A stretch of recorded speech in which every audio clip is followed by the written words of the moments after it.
Professionals treating traumatized people. The first word, of course, different targets, different waiting time targets, different performers, different tick boxes that we've got to do, really quite and that's special about being a psychiatrist, which is very maddening for patients, and it's maddening for us. Shrink Radio. So I think for me, that's my anxiety, that we're moving towards a model where it's too much emphasis on medication, probably because it's effective and cheap, or at least it's seen as effective and cheaper than longer term therapy.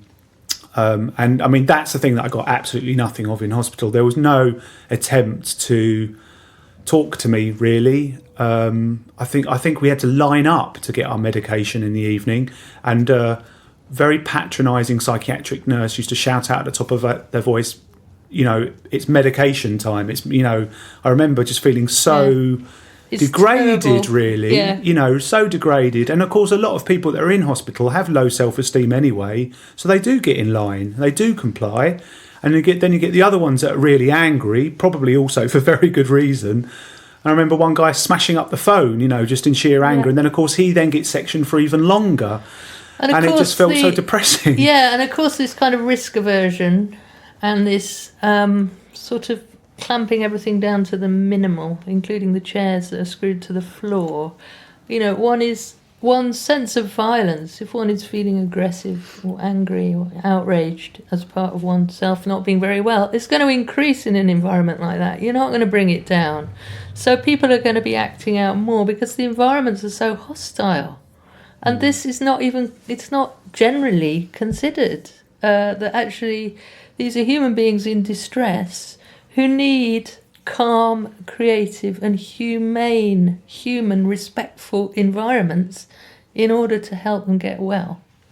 And at the moment, most of them, I know there are some exceptions, I know there have been some rather interesting psychiatric ward designs, but the common psychiatric ward is really like a low-level prison environment. Yeah, and I think I would agree from having worked in them.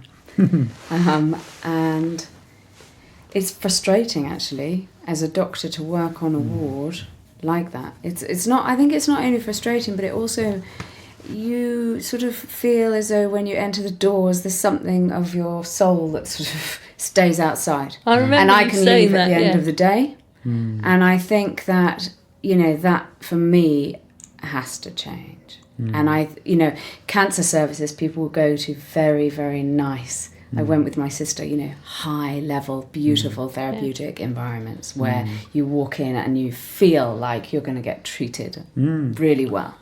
And I think that for people in the midst of some of the most, traumatic, confusing, heartbreaking moments in their lives, they walk into a place and maybe the windows don't close, so you're cold in your room, or maybe there's not enough blankets. There's no plants on the wards because, you know, you can't have plant pots. You know, this is not therapeutic, and I think that has to change.